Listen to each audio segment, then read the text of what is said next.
Greetings, this is Jason Hughes again with Hope Without Limits. Got another question for you today, and it was asked of me earlier, and this is actually not the first time I've been asked this question before. It is, if God created the universe, then who created God?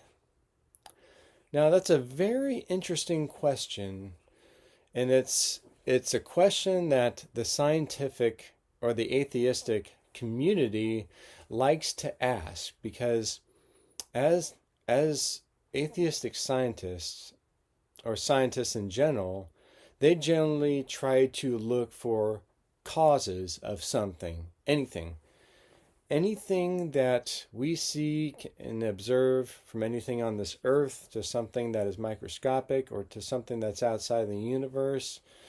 They always ask the question, okay, what was the cause of it? This question has been asked by Richard Dawkins and many other atheists, and dare I say that these questions have been circulating throughout the entire university system. Many students in the university are asking the same question, although I wonder whether or not they're really interested in the answer. That's another subject altogether. But regardless of that, I'm fully aware that we all know neighbors, we all know family members, siblings, maybe even parents who have asked this very question. And it's even caused us to ponder it. And so the answer to that question is, and this could really encompass a full realm of apologetics, which is the study for defending your faith, just short definition. There's a couple of ways you can answer that. Number one, that question assumes that God is a created being. That question assumes that God is a created being. As I mentioned earlier, scientists are always trying to look for the cause of something. And so if they see the universe as being caused or came into being, then they assume that where it came from must also have a cause. Scientists don't like it when they're unable to explain where the universe even came from, or who made the universe for that matter. They cannot answer that within their own scientific practice. They cannot. So going back to my last statement, that question assumes that God is a created being. And is God a created being? No. Scripture tells us that God is eternal. He did not have a beginning. He didn't have an end. He was never made, and he can't be unmade. Now, that may bother some folks, but for the universe to actually come into being, for space and time to be created, then that means there had to have been somebody or something, but somebody is an appropriate response. There would have to be somebody that is greater than space and time, somebody that stands outside of space and time, and that person is God. Now, let's just play around with the question a little bit.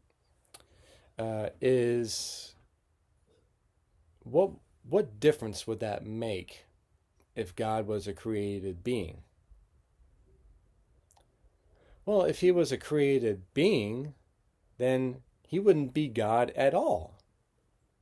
He wouldn't be God. He would just be like you and me.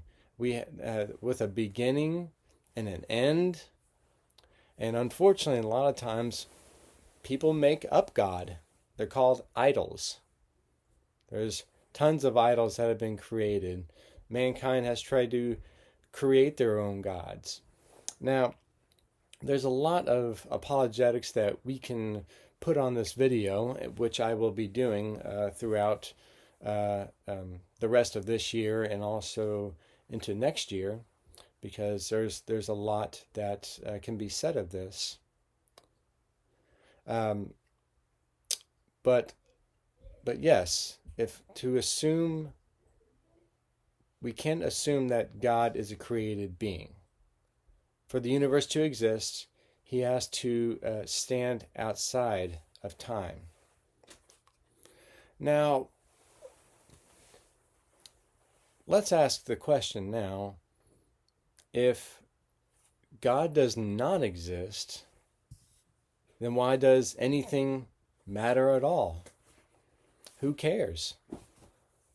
But it does matter.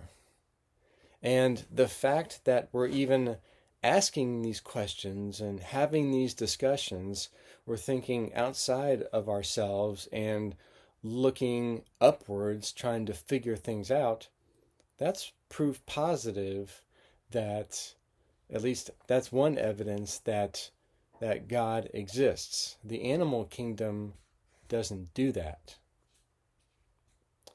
So I'm going to be answering that question in a variety of different ways as time goes on, because a lot of times we look around, and when we're questioning our faith, we're looking around to see if we can find some physical evidence for God.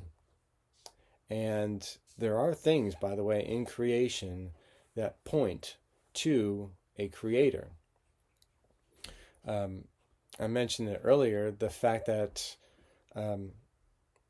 that we have this self-awareness of ourselves, and we're able to ask questions outside of ourselves, like, where did we come from? Why are we here? These are big questions, and the animal world cannot answer these questions at all. They can't. I've never heard one. I never heard of a cat ask, why am I a cat? Where did I come from? And again, if God doesn't exist, why does all this matter? But it does matter. We think about it all the time. And God has made himself known to us in his creation, which we call general revelation, and he also revealed himself in a variety of different ways in the Old Testament, and he also revealed himself through his word. He's revealed himself in a number of different ways because he loves us and cares for us. So join me next time for the next question and answer session. This is Jason Hughes signing off.